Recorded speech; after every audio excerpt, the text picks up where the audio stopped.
नमस्कार दोस्तों, स्वागत है आपका मेरे चैनल पे। दोस्तों, इंडियन नेवी का आईएनएस ध्रुव जो है ये पहला ऐसा शिप है जो बैलिस्टिक मिसाइल डिफेंस के लिए है। आज इसी के ऊपर बात करेंगे। चलिए दोस्तों शुरू करते हैं। तो दोस्तों, इंडिया ने चुपचाप तरीके से आईएनएस ध्रुव को इंडक्ट कर लिया। ये इसका पहला ऐसा शिप है जो न्यूक्लियर मिसाइल ट्रैक करने की क्षमता रखता है और इसकी कैपेबिलिटी है कि ये किसी भी इंटरकॉन्टिनेंटल बैलिस्टिक मिसाइल के लॉन्च को मॉनिटर कर सकता है लंबी दूरी से अपने एक्स बैंड और साथ ही secondary S band AESA radar की वजह से।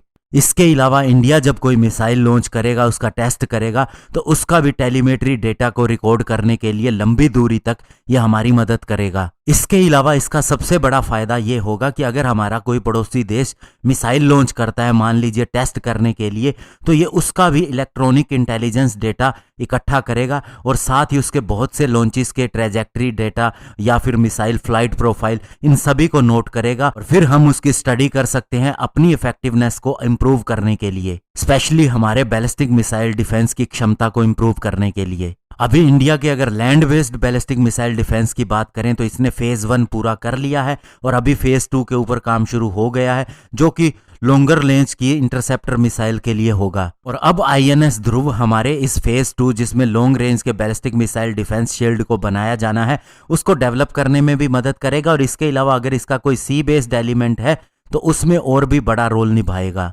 अभी डीआरडीओ एक टेक्नोलॉजी डेमोन्स्ट्रेटर वेसल को भी डेवलप कर रही है जिसे शिप नंबर 20 कहा जा रहा है। ये कोचिन शिपयार्ड लिमिटेड के अंदर बनाया जा रहा है और ये शिप नंबर 20 आईएनएस ध्रुव के कंपैरिजन में ज्यादा बड़ा नहीं है, लेकिन माना जा रहा है ये छोटे मिसाइल ट्रैकिंग वेसल के रूप में बनाया जा रहा है और एक तरह से ये आईएनएस ध्रुव को बैकअप देगा इसी मिसाइल को ट्रैक करने के लिए। और अगर हम पुरानी सैटेलाइट की तस्वीरों को देखें तो इस शिप नंबर 20 के ऊपर इतना बड़ा एरिया नहीं है कि इसके ऊपर प्राइमरी और सेकेंडरी लॉन्ग रेंज का रडार इंस्टॉल किया जा सके और ना ही फ्यूचर में इसके ऊपर कोई इंस्टॉलेशन हो सकती है। लेकिन इसके पिछले पार्ट को अगर देखा जाए तो उसके ऊपर एक बड़ी क्रेन लगी हुई है और बहुत ही हार्ड हिस्सा है इसके पीछे की तरफ, जो ये इशारा करता है कि ये फ्लोर बेड को मैप करने में और इसके अलावा अंडर सी जैसे कि सेंसर या सोनार होंगे उनको टेस्ट करने के अंदर काम में आएगा। लेकिन जो फ्रेश सैटेलाइट तस्वीरें आई हैं वो ये कंफर्म करती हैं कि इसके ऊपर LRDE के द्वारा डेवलप किया गया ड्यूल पैनल LRMFR यानी long range multi function radar को इंस्टॉल किया गया है। और इस रडार के बारे में ज्यादा नहीं लिखा गया है, लेकिन ये जरूर है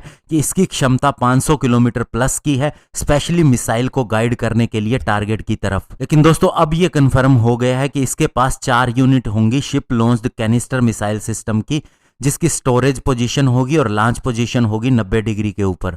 तो ऐसे में दोस्तों, शिप नंबर 20 का क्या रोल होगा इसके ऊपर ज्यादा नहीं बताया गया है, लेकिन ये कयास लगाए जा रहे हैं कि ये जो नई बैलिस्टिक मिसाइल इंटरसेप्टर मिसाइल होंगी, स्पेशली जो लैंड बेस्ड मिसाइल से अलग होंगी और शिप बेस्ड मिसाइल्स होंगी, उनको टेस्ट करने में काम आएगा। तो ऐसे में दोस्तों, जब इसे टेक्नोलॉजी डेमोन्स्ट्रेशन वेसल कहा जा रहा है तो इसका मतलब सीधा सीधा ये है कि ये बहुत से मिसाइल डिफेंस इंटरसेप्टर के अगेंस्ट काम में लिया जाएगा, स्पेशली मीडियम से इंटरमीडिएट रेंज की बैलिस्टिक मिसाइल के लिए, और स्पेशली जिन्हें आने वाले नेक्स्ट जनरेशन के डिस्ट्रॉयर के ऊपर या वारशिप्स के ऊपर लगाया जाना होगा। तो इस तरह से हम इसे कह सकते हैं कि ये हमारे बैलिस्टिक मिसाइल डिफेंस शील्ड का एक हिस्सा है। धन्यवाद। जय हिंद।